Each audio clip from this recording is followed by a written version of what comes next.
Hi students, +1 കെമിസ്ട്രിയിലെ രണ്ടാമത്തെ ചാപ്റ്ററായ structure of ആറ്റത്തിന്റെ ആദ്യത്തെ ഭാഗത്തിലേക്ക് എല്ലാവർക്കും സ്വാഗതം. നമ്മൾ ഇന്നത്തെ ക്ലാസ്സിൽ ആറ്റത്തിന്റെ സ്ട്രക്ചറിനെ പറ്റിയാണ് പഠിക്കുന്നത്.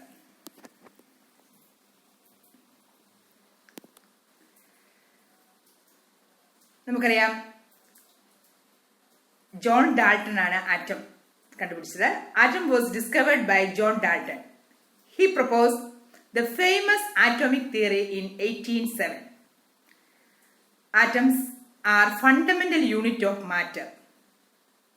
The existence of different kinds of matter is due to different atoms constituting them.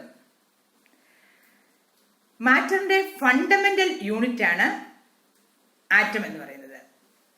അതായത് നമുക്കറിയാം, ഒരു വീട് നിർമ്മിക്കണമെങ്കിൽ ഇഷ്ടിക ഒരു ഫണ്ടമെന്റൽ യൂണിറ്റ് എന്ന് പറഞ്ഞ പോലെ ഇവിടെ ആറ്റമാണ് മാറ്ററിന്റെ ഫണ്ടമെന്റൽ യൂണിറ്റ്.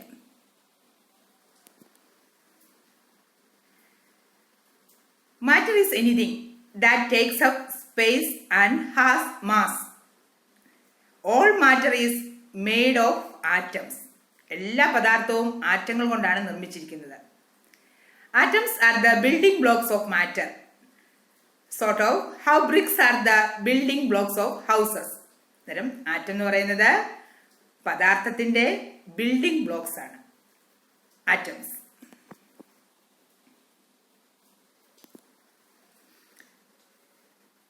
മനുഷ്യർ പ്രകൃതിയിലേക്ക് നോക്കി പലതരത്തിൽ ഒബ്സർവ് ചെയ്താണ് പല കാര്യങ്ങളും കണ്ടുപിടിക്കുന്നത്.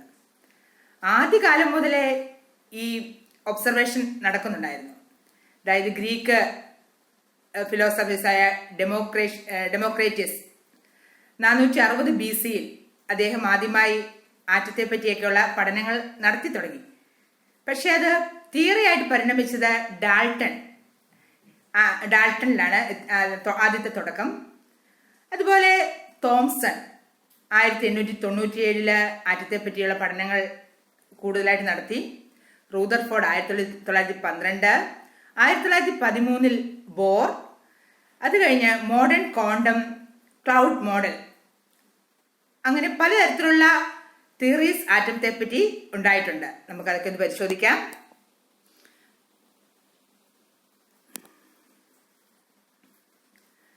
ഇത് ചുരുക്കം. ആറ്റം എന്ന് പറയുന്നത് പെട്ടെന്ന് ഉണ്ടായ ഒരു കൺസെപ്റ്റോ അല്ലെങ്കിൽ സ്ട്രക്ചറോ അല്ല. അനേകായിരം വർഷങ്ങളുടെ തുടർച്ചയായ പഠനങ്ങളുടെ ആകത്തുകയാണ് ആറ്റം. 400 BC ഗ്രീക്ക് മോഡൽ ഡെമോക്രേറ്റസ് പഠനം തുടങ്ങി. അത് കഴിഞ്ഞ് ഡാൾട്ടൺ മോഡൽ 1803 ആറ്റത്തെ പറ്റി ഉണ്ടായി, Dalton's atom model. 1897 Thomson model ഉടലെടുത്തത്. 1911 റൂദർഫോർഡിന്റെ ഫേമസ് ആയ ആറ്റം മോഡൽ ഉണ്ടായത്. 1922 ബോർ മോഡൽ, അത് കഴിഞ്ഞ് വേവ് മോഡൽ, മോഡേൺ കൺസെപ്റ്റ് ഒക്കെ ആയി. John Dalton 1807 proposed A bold model of atom. ഇതൊരു ബ്രിട്ടീഷ് സ്കൂൾ ടീച്ചറായിരുന്നു ജോൺ ഡാൾട്ടൺ. അദ്ദേഹത്തിന്റെ ഡാൾട്ടൺസ് ആറ്റോമിക് തിയറി വളരെ ഫേമസ് ആണ്. എന്താണ് നമുക്കൊന്ന് പരിശോധിക്കാം. ജോൺ ഡാൾട്ടൺ പറയുന്നു, all matter is made up of atoms. Atoms of an element are identical. Each element has different atoms. Atoms can engage in a chemical reaction. Atoms can neither be created nor be destroyed. നമുക്കറിയാം, law of conservation of mass നമ്മൾ ഒന്നാമത്തെ ചാപ്റ്ററിൽ പഠിച്ചായിരുന്നു അല്ലേ? അതനുസരിച്ചാണ് atoms can neither be created nor be destroyed. Atoms are indivisible, വിഭജിക്കാൻ സാധിക്കത്തില്ല. ഇതൊക്കെയാണ് ഡാൾട്ടന്റെ atomic തിയറിക്കകത്ത് അദ്ദേഹം പറഞ്ഞു വെച്ചിരിക്കുന്നത്. എല്ലാ മാറ്ററും ആറ്റം കൊണ്ടാണ് നിർമ്മിച്ചിരിക്കുന്നത്. ഒരു എലമെന്റിലെ ആറ്റംസ് എല്ലാം ഐഡന്റിക്കൽ, സെയിം പാറ്റേൺ ക്യാരക്ടർ കാണിക്കുന്നതായിരിക്കും. Each element has different atoms. Atoms can engage in a chemical reaction. Atoms can neither be created nor be destroyed. Last പറയാണ്, ആറ്റംസ് ആർ ഇൻഡിവിസിബിൾ. ഓക്കെ, ഇതാണ് atomic theory of Dalton. The discovery of the 2 fundamental particle. നമുക്കറിയാം, ആറ്റംസിന്റെ fundamental particles ഇലക്ട്രോൺസും പ്രോട്ടോൺസും ന്യൂട്രോൺസും ആണ് അല്ലേ. എന്നാൽ ഇവിടെ the discovery of the two fundamental particles, electrons and protons, inside the atom lead to the failure of the aspects of Dalton's atomic theory. For explaining the arrangement of electrons and protons in an atom, many scientists proposed various atomic models. ഡാൾട്ടന് ഇലക്ട്രോണിനെയും പ്രോട്ടോണിനെയും കറക്റ്റായിട്ട് പറയാൻ സാധിച്ചില്ല. Explaining the arrangement of electrons and protons in an atom, many scientist, പലതരത്തിലുള്ള സയന്റിസ്റ്റുകൾ propose various atomic models നിർമ്മിച്ചു. നമ്മൾ അതൊക്കെയാണ് ഇനി കാണാൻ പോകുന്നത്. Various atomic models. J Thomson 1897 Thomson's plum pudding model, അതായത് ആറ്റത്തിന്റെ ഒരു മോഡൽ ഉണ്ടാക്കി. Provided the first hint that an atom is made of even smaller particles. Atom ചെറിയ ചെറിയ പാർട്ടിക്കിൾസ് കൊണ്ട് നിർമ്മിച്ചിരിക്കുന്നതാണെന്നുള്ളൊരു ഹിന്റ് ആദ്യമായി തന്ന തോംസൺ ആണ്. തോംസൺ അത് 1897 ആ മോഡലിന് പറയുന്ന പേരാണ് plum pudding model. English scientist ആണ്. നമുക്കറിയാം, സയൻസിനകത്ത് ഏതു കാര്യവും പറയുന്നത് പ്രൂവ് ചെയ്യണം, അതിന് തിയറി ഉണ്ടാകണം. ആ തിയറി പല എക്സ്പെരിമെന്റ് വെച്ച് അത് തെളിയിക്കണം. എന്നിട്ട് ഇവിടെ ജെ തോംസൺ ആദ്യമായി ഇലക്ട്രോൺ കണ്ടുപിടിച്ചു. ആറ്റത്തിന്റെ സബ് ആറ്റോമിക് പാർട്ടിക്കിളായ ഇലക്ട്രോൺ. ഈ ഇലക്ട്രോൺ കണ്ടുപിടിച്ചത് അദ്ദേഹം കാഥോഡ് റേ ട്യൂബ് എക്സ്പെരിമെന്റ് എന്ന് പറഞ്ഞ ഒരു എക്സ്പെരിമെന്റ് നടത്തിയാണ്. Cathode ray tube experiment. അതിലൂടെ ഇലക്ട്രോൺസിനെ കണ്ടുപിടിച്ചു. ആ കണ്ടുപിടിച്ച ഇലക്ട്രോണിന്റെ കാര്യങ്ങളെല്ലാം തെളിയിച്ചു അദ്ദേഹം പറയാണ്, ഇലക്ട്രോൺസ് എന്ന് പറയുന്നത് നെഗറ്റീവ് പാർട്ടിക്കിൾസ് ആണ്. Negative particles within the atom. Cathode ray tube experiment beam of negative particles ആണ്. Beam of negative particles. J Thomson ആണ് ഇലക്ട്രോൺ കണ്ടുപിടിച്ചത്. അദ്ദേഹത്തിന്റെ അപ്പാരറ്റസ് കാഥോഡ് റേ ട്യൂബ് ആണിത്. Thomson's experiment and discovery of electrons. ഇവിടെ cathode ഒരു glass ട്യൂബാണ്. Glass ട്യൂബിനകത്ത് 2 ഇലക്ട്രോഡാണ്, നെഗറ്റീവ് ഇലക്ട്രോഡും പോസിറ്റീവ് ഇലക്ട്രോഡും. നമുക്കിവിടെ നെഗറ്റീവ് ഇലക്ട്രോണിനെ കാഥോഡ് എന്ന് പറയാം, പോസിറ്റീവ് ഇലക്ട്രോണിനെ ആനോഡ് എന്ന് പറയാം. അവിടെ ഇലക്ട്രിക് കറന്റ് പാസ് ചെയ്യുമ്പോൾ passing an electric current makes a beam appear to move from the negative to the positive end.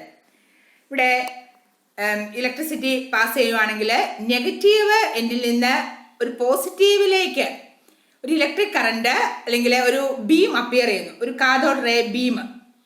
ആ ബീമിന് പറയുന്ന പേരാണ്, കാഥോഡിൽ നിന്ന് പുറപ്പെടുന്നതുകൊണ്ടാണ് അതിനെ കാഥോഡ് റേ ബീം എന്ന് പറയുന്നത്. Passing an electric current makes a beam of appear to move from the negative to the positive end. ഒരു gas fill ചെയ്തു. ആ ഗ്യാസിലോട്ട് നമ്മൾ ഹൈ വോൾട്ടേജ് ഉള്ള ഇലക്ട്രിസിറ്റി കൊടുക്കുമ്പോൾ അവിടെ നമുക്ക് കാഥോഡിൽ നിന്ന്, അതായത് നെഗറ്റീവ് ഇലക്ട്രോഡിൽ നിന്ന് ഒരു ബീം പുറപ്പെടുന്നു.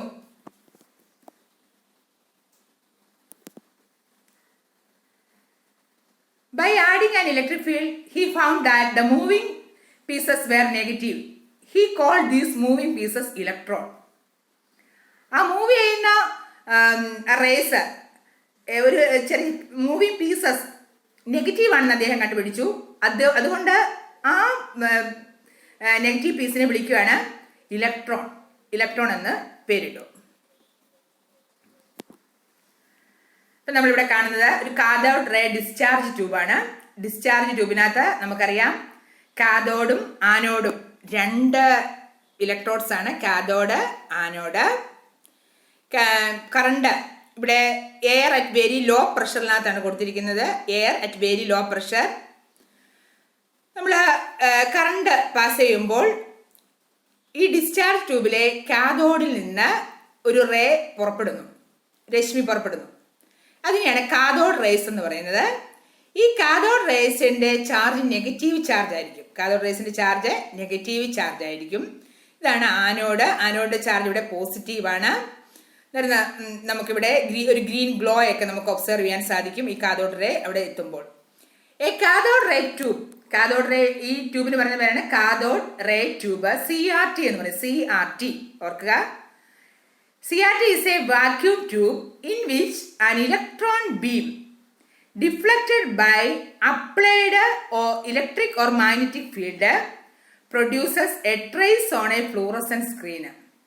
ഒരു fluorescent screen ഉണ്ട്. ആ fluorescent screenിനകത്ത് produces a trace on a fluorescent screen. CRT is a vacuum tube in which an electron beam deflected by applied electric or magnetic field produces a trace on a fluorescent screen. ഇവിടെ വരുന്ന ഈ cathode raise നമുക്കിവിടെ ഒരു green glow നമുക്ക് തരുന്നുണ്ട്. ഇതാണ് CRT, cathode ray discharge tube. Okay, cathode ray discharge ട്യൂബിനകത്ത് ഏതൊക്കെ പാർട്സ് ആണുള്ളത്? കാഥോഡ് ഉണ്ട്, ആനോഡ് ഉണ്ട്, air of very low pressure ഉണ്ട്. ഈ ഡിസ്ചാർജ് ട്യൂബിൽ കറണ്ട് പാസ് ചെയ്യുമ്പോൾ എന്തായിരിക്കും സംഭവിക്കുന്നത്? കാഥോഡിൽ നിന്ന് നെഗറ്റീവ് ചാർജുള്ള പാർട്ടിക്കിൾസ് പുറപ്പെടുന്നു. അതിനെയാണ് കാഥോഡ് റേസ് എന്ന് പറയുന്നത്. ഈ കാഥോഡ് റേയുടെ എക്സ്പെരിമെന്റ് ഒന്ന് റിസൾട്ട് അനാലിസിസ് നടത്തിയാൽ, result of cathode ray experiment. The cathode ray start from cathode and move towards the anode. എവിടുന്നാണ് കാഥോഡ് റേ പുറപ്പെട്ടത്? കാഥോഡിൽ നിന്ന് എങ്ങോട്ടാണ് പോകുന്നത്? ആനോഡിലോട്ട്. നമ്മൾ കണ്ടു. രണ്ടാമത്തെ റിസൾട്ട് ആണ്, these rays themselves are not visible but their behavior can be observed with the help of certain kinds of materials. നമുക്കിത് കാണാൻ സാധിക്കത്തില്ല ഈ റേ പുറപ്പെടുന്നത്, പക്ഷേ നമുക്ക് അത് ഒബ്സർവ് ചെയ്യാൻ സാധിക്കും. എങ്ങനെയാണ്? With the help of certain kind of materials such as fluorescence or phosphorescence. ഇങ്ങനെയുള്ള മെറ്റീരിയൽസിനകത്ത് ഇത് ഈ നെഗറ്റീവ് റേസ് ചെന്ന് ഇടിച്ചിട്ട് അവിടെ ഒരു ഗ്ലോ പ്രൊഡ്യൂസ് ചെയ്യുന്നു. Which glow when hit by them ray, നമ്മുടെ cathode ray phosphorescent fluorescent screen അവിടെ ചെന്ന് മുട്ടുമ്പോൾ എന്താണ് അവിടെ പുറപ്പെടുന്ന ഒരു ഗ്ലോ പുറപ്പെടുവിക്കുന്നത്. അന്നേരം നമുക്ക് മനസ്സിലാകാൻ പറ്റും ഇവിടെ എന്തോ ഒരു സംഭവം വന്ന് ഇടിച്ചു. അതാണ് കാഥോഡ് റേ എന്ന് പറയുന്നത്. Television picture tube are cathode ray tubes and television pictures result due to fluorescence on the television screen coated with certain fluorescent or phosphorescent material. പണ്ടത്തെ കാലത്ത് television picture tubes are cathode ray tubes ആയിരുന്നു. Cathode ray tubes and television pictures result due to fluorescence on the television screen coated with certain fluorescent. Okay, ഇതാണ് cathode ray എക്സ്പെരിമെന്റിന്റെ രണ്ടാമത്തെ result. ഇനി മൂന്നാമത്തെ result നമുക്കൊന്ന് പരിശോധിച്ചാൽ മനസ്സിലാക്കാൻ സാധിക്കും. In the absence of electrical or magnetic field these ray travel in straight line. Absence of electrical or magnetic field നമ്മുടെ cathode ray travel in straight line. നാലാമത്തെ റിസൾട്ട് ഇതാണ്. The presence of electrical or magnetic field, the behavior of cathode rays are similar to that expected from negatively charged particle. Presence of electrical or magnetic field. ആബ്സെൻസിലായിരുന്നെങ്കിൽ these rays travel in straight line. എന്നാൽ electrical and magnetic ഫീൽഡിന്റെ പ്രസൻസിലാണെങ്കിൽ ഈ cathode rays are similar to that expected from negatively charged particles, suggesting that the cathode rays consist of negatively charged particle called electrons. നമ്മുടെ point വന്നു. Cathode റേസിനകത്ത് cathode ray consist of negatively charged particle, അതിന്റെ പേരാണ് electrons. Okay,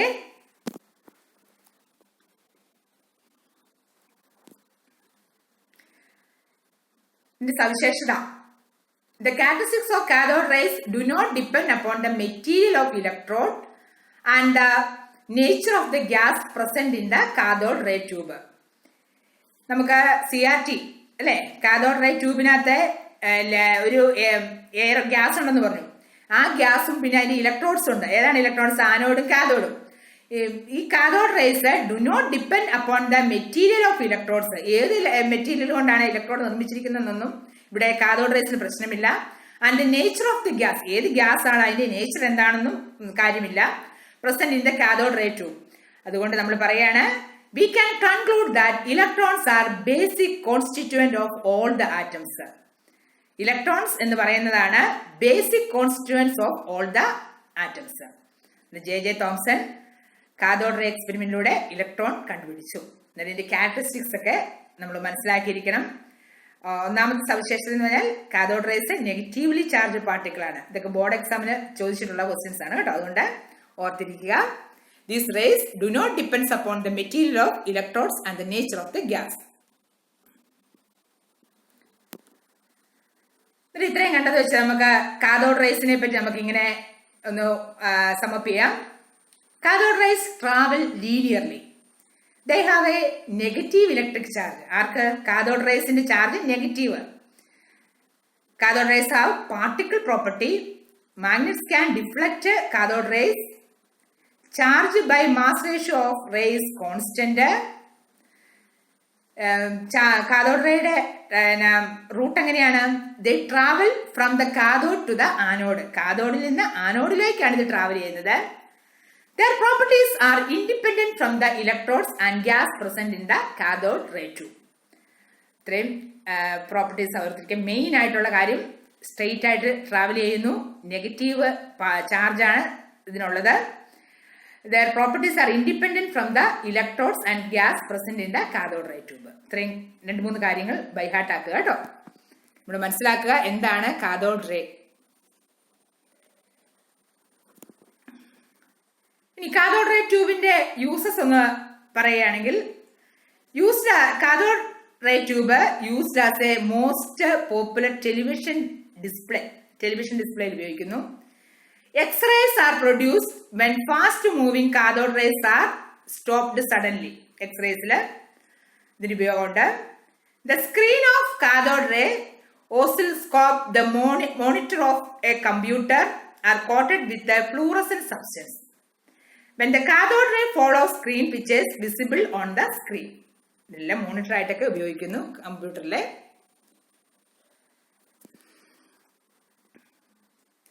ഇപ്പൊ നമ്മള് cathode ray എന്താണെന്ന് പഠിച്ചല്ലേ? അതിന്റെ charge എന്താണ്? നെഗറ്റീവ് ചാർജ് ആണെന്നും മനസ്സിലാക്കി. ഇനി ആ ഫണ്ടമെന്റൽ പാർട്ടിക്കിളിന് പറയുന്ന പേരാണ് ഇലക്ട്രോൺ. അങ്ങനെയാണെങ്കിൽ അടുത്തൊരു എക്സ്പെരിമെന്റ് ആണ് ഇലക്ട്രോണിന്റെ ചാർജ് ടു മാസ് റേഷ്യോ കണ്ടുപിടിക്കുന്നത്. ചാർജ് ടു മാസ് റേഷ്യോ ഇത് കണ്ടുപിടിക്കുന്നത് എന്റെ അപ്പാറ്റസിന്റെ ഇതാണ് നമ്മൾ കാണുന്നത്. Charge to mass ratio of electron കണ്ടുപിടിക്കുന്നു. J.J. Thomson's cathode ray discharge tube experimental, J.J. Thomson was able to determine the ratio of electronic charge to mass of the electron by using a cathode ray discharge tube. Cathode ray discharge tube ആണ് നമ്മൾ ഇവിടെ observe ചെയ്യുന്നത്. J.J. Thomson applied electrical and magnetic field, electrical and magnetic field perpendicular to each other as well as the path of the electrons. ഇത് magnetic ഫീൽഡും electrical ഫീൽഡും perpendicular ആയിട്ട് arrange ചെയ്തിരിക്കുന്നു. നമ്മൾ ഈ കാണുന്നത് cathode ray discharge tube experiment ആണ്. When the magnetic field along turned on, electron strikes the cathode ray tube at point C. ഇവിടെ പോയിന്റ് സി കാണുവാണ്. എപ്പോഴാണ്? when the magnetic field along turned on, electron strike the cathode. അന്നേരം നമുക്ക് strikes the cathode ray tube at point C. Point സിയിൽ ഇത് കാണുന്നു. അടുത്ത point ആണ് A. when the electric field along turned on, electron strike the cathode ray tube. Strike on cathode ray tube at point A. ഇവിടെ 3 points A B C. അതിന്റെ electron സ്ട്രൈക്കിനെ പറ്റിയാണ് നമ്മൾ പറയുന്നത്. ഇപ്പൊ ഇവിടെ strike the cathode ray tube at point A. when the both electric and magnetic field are off or when they are balanced to cancel each other's effect, in the electron strikes at a point B. ഇവിടെ ഇപ്പൊ നമ്മൾ point ബിയിലാണ് വന്നിരിക്കുന്നത്. അതെപ്പോഴാണ് അതിന്റെ condition? when the both electric field and magnetic field are off. Electric ഫീൽഡും magnetic ഫീൽഡും of ചെയ്തു. or when they are balanced to cancel each other's effect, the electron strike at a point B. Okay. Inference of the Thomson experiments. ഇതിൽ നിന്ന് മനസ്സിലാക്കുകയാണ് E/M ratio of electron. E/M ratio of electron. E/M ratio എന്ന് പറഞ്ഞാൽ the calculated ratio of charge to mass electron. Charge to mass electron ആണ്. E ആണ് charge, mass M. E/M of electron that is equal to charge of the cathode ray particle divided by mass of the cathode ray particle. Mass of the cathode ray particle, that is equal to 1.76 into 10 raised to 11 coulomb C per kilogram. Per kilogram ആണ് കിട്ടിയിരിക്കുന്നത്. E by m of electron. അടുത്താണ് Millikan oil drop experiment. Millikan oil drop experiment. Millikan with his oil drop experiment determined the charge of the electron. Charge of the electron. J. Thomson E by m കണ്ടു. അതുപോലെ തന്നെ ഇവിടെ charge of the electron ആണ് നമ്മൾ ഇവിടെ മില്ലിക്കൻസിന്റെ oil drop experiment ആണ്. അതിന്റെ apparatus ആണ് ഈ കാണുന്നത്. By comparing applied electric force with the changes in motion of the oil drop, he was able to determine the electric charge on each drop. Oil drop എക്സ്പെരിമെന്റിലൂടെ അദ്ദേഹത്തിന് electric charge on each drop കണ്ടുപിടിക്കാൻ സാധിച്ചു. The charge of the electron that is equal to minus 1.602 into 10 raised to minus 19 coulomb. That is equal to minus 4.8 into 10 raised to minus 10 ESU. This is a minimum measurable quantities of negative charge. ഓർത്തിരിക്കുക, charge minus 1.602 into 10 raised to minus 19 coulomb. That is why electronic charge is considered to be the fundamental unit of electricity and is so called 1 unit. The quantity of electrical charge carried by all negatively charged particles is an integral multiple of this charge. Charge minus 1.602 into 10 raised to minus 19 coulomb. The Millikan's oil drop എക്സ്പെരിമെന്റിലൂടെയാണ് അദ്ദേഹം കണ്ടുപിടിച്ചത്. Millikan's oil drop എക്സ്പെരിമെന്റിലൂടെ charge കണ്ടുപിടിച്ചു ഇലക്ട്രോണിന്റെ. ഇവിടെ correlation of Thomson experiment and Millikan oil drop experiment. തോംസന്റെ എക്സ്പെരിമെന്റിൽ നിന്ന് നമുക്ക് എന്താണ് മനസ്സിലായത്? E by m ratio, charge to mass ratio കിട്ടി. 1.76 into 10 raised to എന്നുള്ള ആ വാല്യൂ കിട്ടി നമുക്ക് from Thomson's experiment. E by m ratio, E by m of electron. എന്നാൽ മില്ലിക്കൻസ് ഓയിൽ ഡ്രോപ്പ് എക്സ്പെരിമെന്റിലൂടെ നമുക്ക് ചാർജ് ഓഫ് ഇലക്ട്രോൺ കിട്ടി. ചാർജ് എന്തായിരുന്നു? minus 1.602 into 10 raised to minus 19 coulomb. നമുക്ക് ഈ രണ്ട് റിസൾട്ടിനെയും കൂടെ കമ്പൈൻ ചെയ്യുമ്പോൾ we can get the mass of the electron. നമ്മൾ മാസിലേക്ക് വരിക. എങ്ങനെയാണ് മാസ് കണ്ടുപിടിക്കുന്നത്? ഇലക്ട്രോണിന്റെ മാസ് കണ്ടുപിടിക്കാനുള്ള വാക്യമാണ് charge divided by E by m. Charge divided by E by m ആണ് നമുക്ക് കിട്ടുന്നത്. നമ്മൾ ഈ വാല്യൂസ് ഇവിടെ സബ്സ്റ്റിറ്റ്യൂട്ട് ചെയ്തു. ചാർജിന്റെ വാല്യൂ സബ്സ്റ്റിറ്റ്യൂട്ട് ചെയ്തു, അതുപോലെ E by m ന്റെ വാല്യൂ സബ്സ്റ്റിറ്റ്യൂട്ട് ചെയ്തു. നമുക്കിവിടെ ആൻസർ കിട്ടുകയാണ്. AMയിലോട്ട് നമ്മൾ അത് കിലോഗ്രാം, ഗ്രാമിലും കിലോഗ്രാമിലും നമ്മൾ അത് AMയിലോട്ടും കൺവേർട്ട് ചെയ്തു. നമുക്കിവിടെ മാസ് ഓഫ് ഇലക്ട്രോൺ നമുക്ക് ലഭ്യമായി. മാസ് ഓഫ് ഇലക്ട്രോൺ എങ്ങനെയാണ് കിട്ടുന്നത്? മാസ് കിട്ടുന്നത് charge divided by E by m. Charge എവിടെ നിന്നാണ് നമുക്ക് കിട്ടിയത്? മില്ലിക്കൻസ് ഓയിൽ ഡ്രോപ്പ് എക്സ്പെരിമെന്റിലൂടെ ചാർജ് ഓഫ് ഇലക്ട്രോൺ കിട്ടി. തോംസൺ എക്സ്പെരിമെന്റിലൂടെ E by m of electron കിട്ടി. നമുക്ക് അന്നേരം ഇവിടെ ആൻസർ കിട്ടുകയാണ്. Mass that is equal to 9.11 into 10 raised to 28 എന്നുള്ള ഗ്രാം എന്നുള്ള ഇതിലാണ് നമുക്ക് മാസ് കിട്ടിയിരിക്കുന്നത്. That is equal to 0.000548 AMU atomic mass യൂണിറ്റിലോട്ട് ആക്കിയിരിക്കുന്നു. നമ്മളിപ്പം കണ്ടത് മാസ് ഓഫ് ഇലക്ട്രോൺ ആണ്. ഇത് നിങ്ങൾ ഓർത്തിരിക്കുക, mass of electron. Mass of electron എങ്ങനെയാണ് കണ്ടത്? ആരുടെയൊക്കെ എക്സ്പെരിമെന്റ് കമ്പൈൻ ചെയ്താണ്? J. തോംസന്റെ എക്സ്പെരിമെന്റും മില്ലിക്കൻസ് ഓയിൽ ഡ്രോപ്പ് എക്സ്പെരിമെന്റും കൂടെ കമ്പൈൻ ചെയ്ത mass that is equal to charge by E by m. ആരാണ് ചാർജ് കണ്ടുപിടിച്ചത്? മില്ലിക്കൻ ഓയിൽ ഡ്രോപ്പ് മെത്തേഡിലൂടെ ചാർജ് കണ്ടുപിടിച്ചു. J. തോംസന്റെ ഇതിലൂടെ E by m കണ്ടുപിടിച്ചു. നമ്മൾ ഓർത്തിരിക്കേണ്ട കാര്യമാണ് ഇവിടെ. An electron may be defined as a subatomic particle having a unit negative charge. Unit negative charge എത്രയാണ്? 1.602 into 10 raised to minus 19 coulomb. 1.602 into 10 raised to minus 19 coulomb. And mass ഓർത്തിരിക്കുക 9.11 into 10 raised to minus 31 kilogram. മാസും ചാർജും ഇത് രണ്ടും നിങ്ങൾ കാണാതെ പഠിക്കണം. ഇലക്ട്രോണിന്റെ charge ആണ് 1.602 into 10 raised to minus 19 coulomb. Negative charge ആണ്.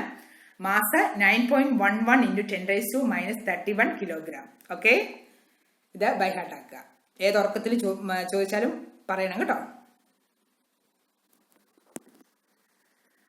ഇപ്പൊ നമ്മള് ഫണ്ടമെന്റൽ പാർട്ടിക്കിളായ ഇലക്ട്രോണിന്റെ കാര്യങ്ങളും അതിന്റെ ചാർജും മാസും ഒക്കെ കണ്ടുപിടിച്ചല്ലേ. ഇനി അടുത്തത് അടുത്ത ആറ്റം എന്ന് പറയുമ്പോൾ നിങ്ങൾക്ക് അറിയണം, അതിനകത്തുള്ള അടുത്ത ഇമ്പോർട്ടൻ്റ് ആയിട്ടുള്ളൊരു പാർട്ടിക്കിളാണ് പ്രോട്ടോൺ. ഈ പ്രോട്ടോൺ 1886 ഗോൾഡ്സ്റ്റീൻ എന്ന സയന്റിസ്റ്റാണ് കണ്ടുപിടിച്ചത്. Goldstein. Particle move in opposite direction of cathode ray. അദ്ദേഹത്തിന്റെ എക്സ്പെരിമെന്റിലൂടെ അദ്ദേഹം കണ്ടുപിടിച്ചു ഒരു ആ particle move in opposite direction of cathode ray called canal rays because they pass through holes. ആ ഹോൾസ് നമ്മൾ ചാനൽസ് ഓർ കനാൽസ് എന്ന് പറയും ഹോൾസിന്. അതുകൊണ്ട് ആ ഹോൾസിലൂടെ കടന്നു പോകുന്നതുകൊണ്ടാണ് അതിന് കനാൽ റേസ് എന്ന് പറയുന്നത്. ചിലപ്പോൾ നിങ്ങളോട് പരീക്ഷയ്ക്ക് ചോദിക്കുന്നത് write the properties of canal rays. എന്നാൽ നിങ്ങളുടെ മനസ്സിൽ വേണം, കനാൽ എന്ന് പറഞ്ഞാൽ കാഥോഡുമായിട്ട് ഓർക്കരുത്, അതിന്റെ ഓപ്പോസിറ്റ് ആയിട്ടുള്ള ആനോഡ് റേസ് എന്ന് ഓർക്കാവുള്ളൂ കേട്ടോ. Anode drilled through the negative electron. അതുകൊണ്ടാണ് ഇതിനെ കനാൽ റേസ് എന്ന് പറയുന്നത്. ഇത് കണ്ടുപിടിച്ചത് ഗോൾഡ്സ്റ്റീൻ ആണ്. ഗോൾഡ്സ്റ്റീൻ 1886. ഇതിന്റെ ചാർജ് നോക്കുകയാണെങ്കിൽ പോസിറ്റീവ്ലി ചാർജ്ഡ് പാർട്ടിക്കിൾസ് കേട്ടോ. Positively charged particles. എന്തായിരുന്നു കാഥോഡ് റേസ്?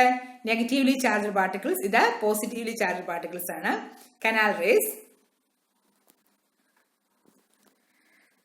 കനാൽ റേസിന്റെ അപ്പാറ്റസ് ആണിത്. ആനോഡ്,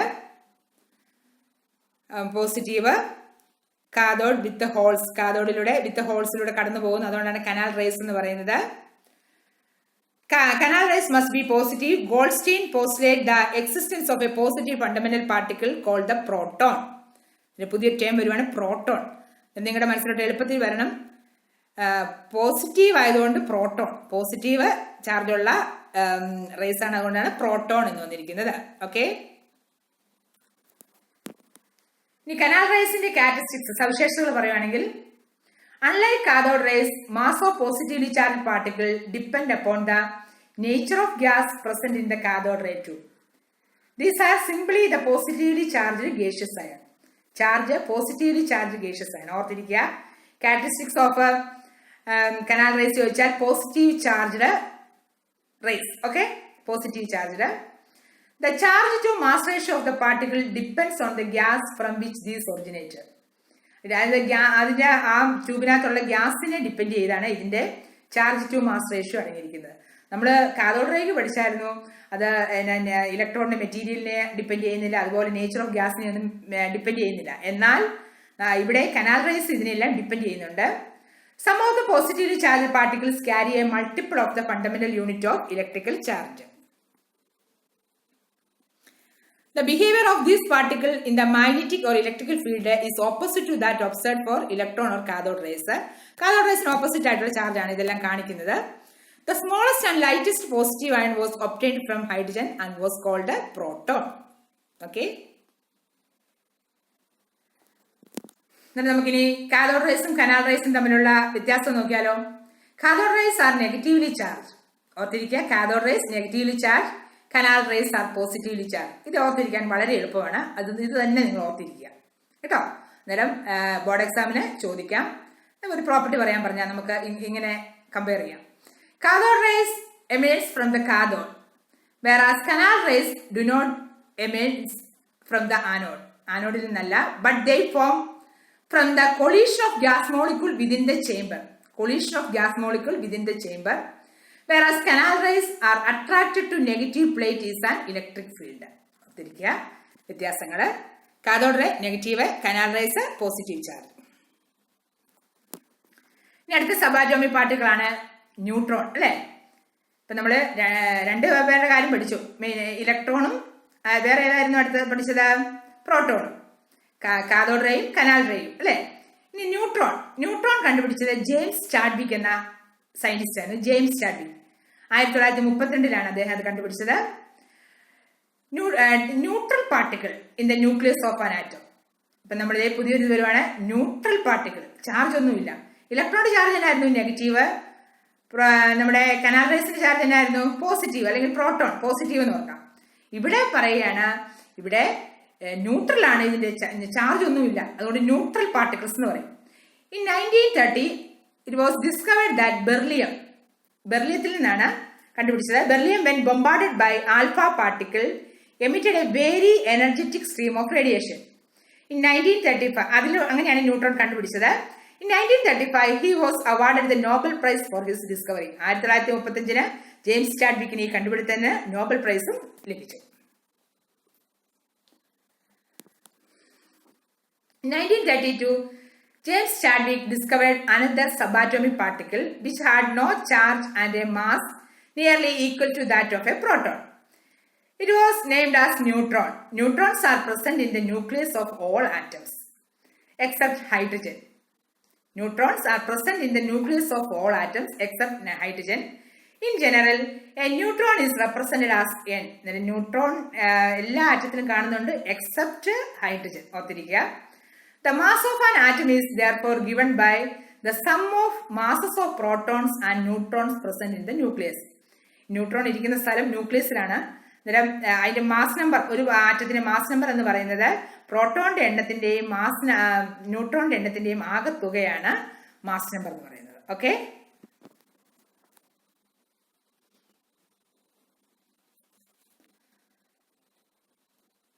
നമ്മൾ പ്രോട്ടോൺ ഒരു ആറ്റം കാണുകയാണ്. ആറ്റത്തിനകത്ത് പ്രോട്ടോൺ, ന്യൂട്രോൺ, അത് ഇരിക്കുന്നത് ന്യൂക്ലിയസിൽ നടുക്കായിട്ടിരിക്കുന്നു. പ്രോട്ടോണും ന്യൂട്രോണും അതിന്റെ ചുറ്റും ഇലക്ട്രോൺ നിൽക്കുന്നു അല്ലെ, വിത്ത് പോലെ കാണിച്ചിരിക്കുകയാണ് നമ്മൾ പ്രോട്ടോണും ന്യൂട്രോണും ഇലക്ട്രോണും ഒക്കെ. ന്യൂട്രോണിന്റെ ചാർജ് 0. ഇതാണ് ന്യൂട്രോൺ മോഡലാണ് കേട്ടോ, neutron model. Neutron has no charge, 0 charge, has a relative mass of 1 U, unified mass, found inside the nucleus. ന്യൂക്ലിയസിന്റെ അകത്താണ് കാണുന്നത് ന്യൂട്രോൺ. നമുക്കിവിടെ ഫണ്ടമെന്റൽ പാർട്ടിക്കിൾസ്, ആറ്റത്തിനകത്ത് ഫണ്ടമെന്റൽ പാർട്ടിക്കിൾസ് ആണ് പ്രോട്ടോൺ, ന്യൂട്രോൺ, ഇലക്ട്രോൺ. ഇതിന്റെ ചാർജ് കൂളോംബിൽ പറയാണ്. Proton plus 1.602 × 10⁻19. Electron, proton electron നമുക്കൊന്ന് compare ചെയ്യാം. നേരെ opposite -1.602 × 10⁻19. Neutron charge 0. Relative charge നമ്മൾ എളുപ്പത്തിന് എടുക്കുകയാണ്. +1 പ്രോട്ടോൺ +1, 0 ന്യൂട്രോണ്, ഇലക്ട്രോൺ -1. മാസ് നമ്മൾ ഇലക്ട്രോണിന്റെ കണ്ടുപിടിച്ചായിരുന്നു, എത്രയായിരുന്നു? 9.1095 × 10⁻31. ഇവിടെ മാസ്, പ്രോട്ടോണിന്റെ മാസ് 1.6727 × 10⁻27. ന്യൂട്രോൺ 1.6750 × 10⁻27. AMU ഇത് കിലോഗ്രാമിലുള്ള മാസാണ് നമ്മൾ കാണിച്ചിരിക്കുന്നത്. പ്രോട്ടോണിന്റെ മാസ്, ആറ്റോമിക് മാസ് യൂണിറ്റിൽ 1.0073, ന്യൂട്രോൺ 1.0087 ആൻഡ് ഇലക്ട്രോൺ 5.4858 × 10⁻4. ഇത് ആറ്റത്തിന്റെ ഏത് പ്രദേശങ്ങളാണ് കാണപ്പെടുന്നത്? പ്രോട്ടോൺ ആണെങ്കിൽ ന്യൂക്ലിയസിലാണ് കാണപ്പെടുന്നത്, ന്യൂട്രോൺ ന്യൂക്ലിയസിൽ കാണപ്പെടുന്നു, എന്നാൽ ഇലക്ട്രോൺ ന്യൂക്ലിയസിന് വെളിയിലാണ് കാണപ്പെടുന്നത് കേട്ടോ. ഇത്രയാണ് ഫണ്ടമെന്റൽ പാർട്ടിക്കിൾസ്. നിങ്ങൾ മനസ്സിലോട്ട് വരണം, ആറ്റം എന്ന് പറഞ്ഞാൽ 3 ഫണ്ടമെന്റൽ പാർട്ടിക്കിൾസ് കൂടി ചേർന്നാണ് പ്രോട്ടോൺ, ന്യൂട്രോൺ, ഇലക്ട്രോൺ. പ്രോട്ടോണും ന്യൂട്രോണും നടുക്ക് ന്യൂക്ലിയസിൽ ഇരിക്കുന്നു. ഈ ന്യൂക്ലിയസ് എന്ന് പറഞ്ഞാൽ വളരെ ചെറുതാട്ടോ. ഒരു ഫുട്ബോൾ കോർട്ടിനകത്ത് ഒരു ഫുട്ബോൾ വെച്ചിരിക്കുന്ന അത്രയും ഇതേ ഉള്ളൂ. നമുക്ക് ഒന്ന് കമ്പയർ ചെയ്താൽ ന്യൂക്ലിയസിന്റെ സൈസ്, ആ ന്യൂക്ലിയസിനകത്താണ് പ്രോട്ടോണും ന്യൂട്രോണും ഇരിക്കുന്നത്. അതിന്റെ ചുറ്റുമാണ്, ന്യൂക്ലിയസിന് ചുറ്റുമാണ് ഇലക്ട്രോൺസ് സ്ഥിതി ചെയ്യുന്നത്. നമ്മുടെ ജെ തോംസൺ അദ്ദേഹം ഒരു മോഡൽ ഉണ്ടാക്കി. അദ്ദേഹം കാഥോഡ് എക്സ്പെരിമെന്റ് ഒക്കെ നടത്തിയായിരുന്നല്ലേ, ഇലക്ട്രോണെ ഒക്കെ കണ്ടുപിടിച്ചു. അതിൽ നിന്ന് അദ്ദേഹം ആറ്റത്തിന്റെ ഒരു മോഡൽ ഉണ്ടാക്കുകയാണ്. He proposed a model of the atom that is sometimes it is called a plum pudding model. പല പേരുകളാണ്. Plum pudding model, watermelon model, resin pudding model എന്നൊക്കെ അദ്ദേഹത്തിന്റെ മോഡലിനെ വിളിക്കുന്നുണ്ട്. അദ്ദേഹത്തിന്റെ കൺസെപ്റ്റ് അനുസരിച്ച് അല്ലെങ്കിൽ തിയറി അനുസരിച്ച് നമുക്ക് മനസ്സിലാക്കാം. Atoms were made from A positively charge sphere with a negatively charged electrons embedded in it, like resins in a pudding. പുഡിങ്ങിനകത്ത് കിടക്കുന്ന ആ ചെറിയ സ്വീറ്റ്സ് പോലെ. The negative and positive charges are equal in magnitude, so the atoms as a whole is electrically stable. Positive നെഗറ്റീവും same ആയതുകൊണ്ട് അതിന്റെ electrically അത് stable ആണ്. ഒരു സ്പിയർ മോഡലാണ് നമ്മൾ കാണുന്നത്, സ്പിയർ മോഡൽ കേട്ടോ. തോംസൺ, ജെ തോംസന്റെ ആറ്റം മോഡൽ എന്ന് പറഞ്ഞാൽ സ്പെറിക്കൽ ഷേപ്പാണ്. ഇവിടെ നമ്മൾ കാണുവാണ് സ്പെറിക്കൽ ഷേപ്പ്, ഒരു സ്പിയർ ആണ്. നെഗറ്റീവ് പോസിറ്റീവ് എല്ലാം ഇങ്ങനെ ഇങ്ങനെ ഡിസ്ട്രിബ്യൂട്ട് ചെയ്തിരിക്കുകയാണ്. The electron was discovered in 1897 by Thomson. He imagined the atom as a resin pudding with the electron stuck in a cake of positive charge. അതുപോലെ ഇവിടെ നമുക്ക് watermelon തണ്ണിമത്തൻ അല്ലേ, തണ്ണിമത്തന്റെ ആ കറുത്ത സീഡാണ് ഇലക്ട്രോൺ ആയിട്ടും ചുമന്ന ആ ബൾക്കായിട്ടുള്ള ആ ഭാഗം എന്ന് പറയുന്നത് പോസിറ്റീവ് ചാർജ് ആയിട്ടും വെച്ചിരിക്കുന്നു. Positive charge. എന്നാൽ ഈ പോസിറ്റീവ് ചാർജിന്റെ ഇടയ്ക്കൂടെ കറുത്ത ഈ ചെറിയ ചെറിയ സീഡ്സ് ആണ്. അതുപോലെ നമുക്ക് ആറ്റത്തെ നമുക്ക് ഇമാജിൻ ചെയ്യാം. പല പേരുകളിലാണ് ജെ തോംസന്റെ മോഡല്. നമ്മുടെ ആദ്യം പറയേണ്ടത് ഒരു സ്പെറിക്കൽ ഷേപ്പ് എന്ന് മനസ്സിലോർക്കാമല്ലോ. Sphere shape. ഈ സ്പിയർ ഷേപ്പിനകത്ത് പോസിറ്റീവ് ചാർജാണിത്. ഈ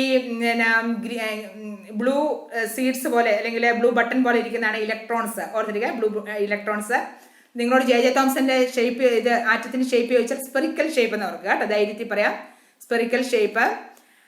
plum pudding model, positive sphere with negative electrons disperse throughout. അതായത് പുഡിങ്ങിനകത്ത് പ്ലം ഇട്ടുന്ന പോലെ ആ പ്ലം ആണ് ഇവിടെ നെഗറ്റീവ് ഇലക്ട്രോണ്, മറ്റേ പോസിറ്റീവ് പാർട്ടാണ് പുഡിങ്.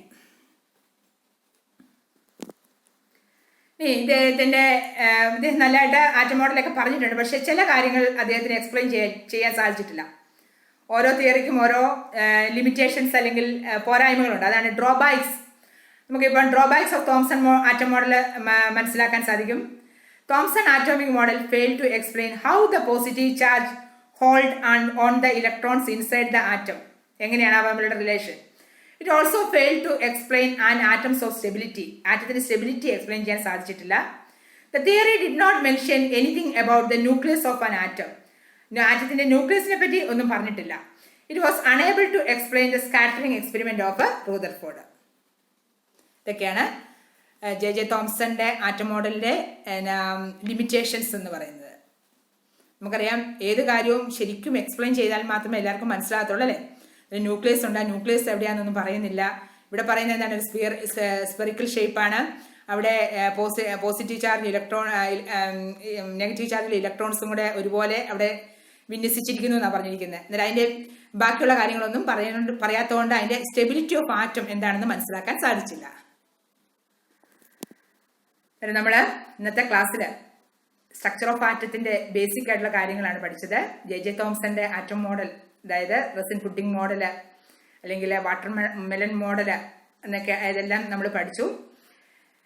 നിങ്ങൾ എൻ്റെ പ്രീവിയസ് ക്ലാസ്സുകൾ കാണുന്നതിന് ഈ ചാനൽ വിസിറ്റ് ചെയ്യുക. Thank you. Have A nice day.